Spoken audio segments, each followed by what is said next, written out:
Chemistry के अंदर short concept series के अंदर मैं आपको मोलरिटी मोलरता के बारे में बता रहा हूँ। ये सांद्रता की ऐसी इकाई है जो पूरी केमिस्ट्री के सभी टॉपिक में काम आती है।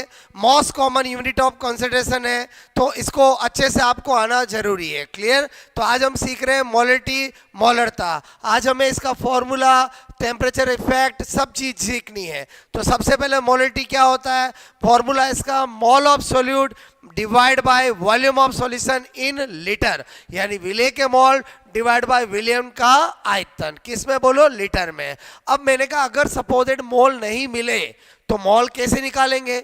मोल of solute is equal to mass of solute divide by molecular weight of solute, यानी विले की मात्रा डिवाइड बाय विले का अणुभार। अगर हमें किसी भी क्वेश्चन में किसी भी विले सोल्यूट का अगर मास मिल जाए तो हम मोल निकालने के लिए उसके अंदर मोलर मास या अणुभार का डिवाइड कर सकते हैं। अब मैं आपको क्या सिखाना चाह रहा हूं कि क्या बोलो मोल ऐसे ही निकाला जा सकता है? नहीं, मोल निकालने के बहुत सारे तरीके होते हैं। कौन सा मेथड यूज करना पड़ेगा, कौन सा फॉर्मूला यूज करना पड़ेगा, वो गिवन इंफॉर्मेशन पे डिपेंड करता है। इसके लिए आपको ये एक नोट बता रहा हूं, ब्रह्मास्त्र याद रखो, आपका काम हो जाएगा। 1 मोल मात्रा में किसके इक्वल होता है? मोलर मास अणुभार के। मैंने कहा आयतन वॉल्यूम में किसके इक्वल होता है? 22.4 लीटर के।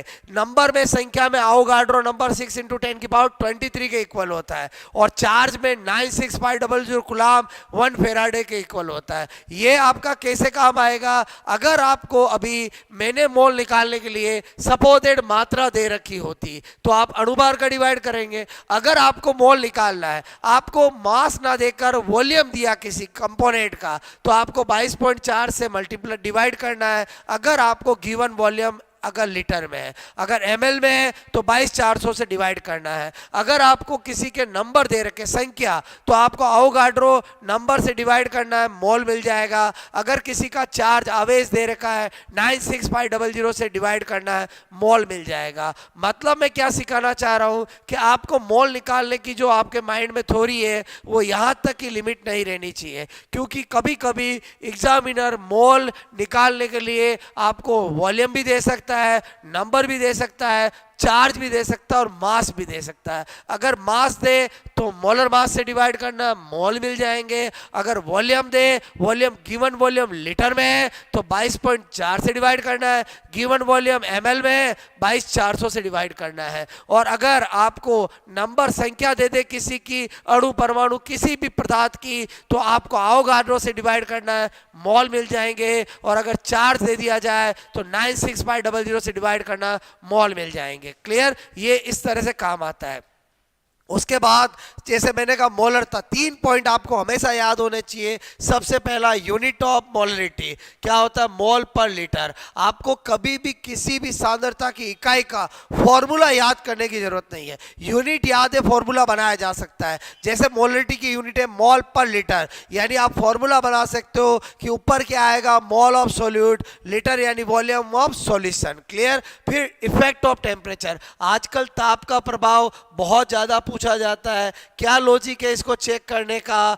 मैंने कहा आपको टेम्परेचर इंक्रीज करते हैं तो वॉल्यूम इंक्रीज होता है, नेचुरल है। अब अगर किसी सांद्रता की इकाई में वॉल्यूम डाउनवर्ड आता है तो वो सांद्रता की इकाई डिक्रीज होगी। हमने देखा अभी ये मोलरिटी, इसमें वॉल्यूम नीचे आ रहा है, अगर वॉल्यूम इंक्रीज होगा तो मोलरिटी क्या होगी? डिक्रीज होगी। तो इसका मतलब हुआ टेम्परेचर इंक्रीज करने पर वॉल्यूम इंक्रीज होता है और मोलरिटी डिक्रीज होती है। यहां पर बता रहा हूं रिलेशन बिटवीन मोलरिटी और नॉर्मलिटी। कभी कभी आपको नॉर्मलिटी मिल जाती है, मोलरिटी पता करना होता है, मोलरिटी मिल जाती है, नॉर्मलिटी पता करना होता है। तो आपको ये रिलेशन याद होना चाहिए, normality is equal to molarity into valence factor. अब कभी आप भूल जाओ कि यार मोलरिटी इनटू नॉर्मलिटी या नॉर्मलिटी इनटू मोलरिटी, तो इसके मैं एक ट्रिक बता रहा हूं आपको। मैंने कहा ट्रिक क्या ध्यान रखोगे? नेम। क्लियर? नेम में पहले एन आता फिर एम आता है, तो यहां पर पहले नॉर्मलिटी और फिर molarity into valence factor. Clear? यहां का यूज कैसे हो सकता है? सपोजेड आपको बोला 2 आपको m H2SO4। क्लियर?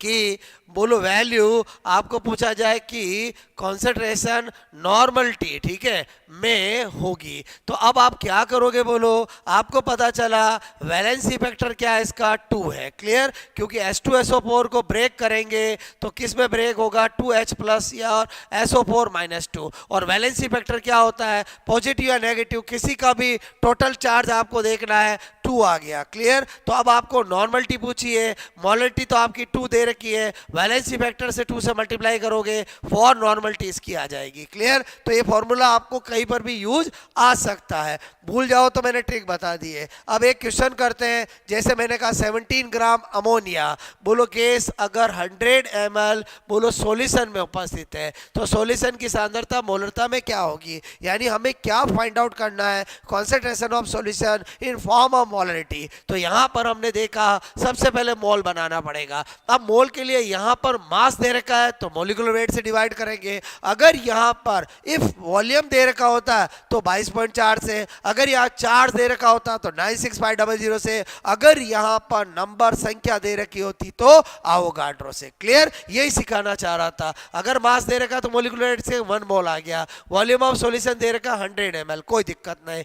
मोलिटी का फॉर्मूला होता mole of solute divide by volume of solution in litre, तो हमने देखा मोल कितना 1, वॉल्यूम कितना 100 ml है, लीटर में बदलने के लिए ऊपर 1000 करेंगे, ये इससे कट हुआ 10 मोल पर लीटर आ गया, क्लियर। तो आई होप आज जो मैं आपको अभी शॉर्ट कॉन्सेप्ट सीरीज में जो मैंने मोलरिटी सिखाया है आपको जरूर इसका बेनिफिट मिलेगा, अगर आप इसको देख करके अपना बोलो नोट डाउन कर लोगे और इसको फॉलो करोगे, क्लियर। बेस्ट ऑफ लक, ऐसे ही आप छोटे छोटे कॉन्सेप्ट सीरीज के अंदर जुड़ते रहे, जब भी मुझे टाइम मिलता है मैं आपके लिए इस तरह की जो छोटे छोटे कॉन्सेप्ट है वो आपको लाता रहूंगा। Okay, best of luck.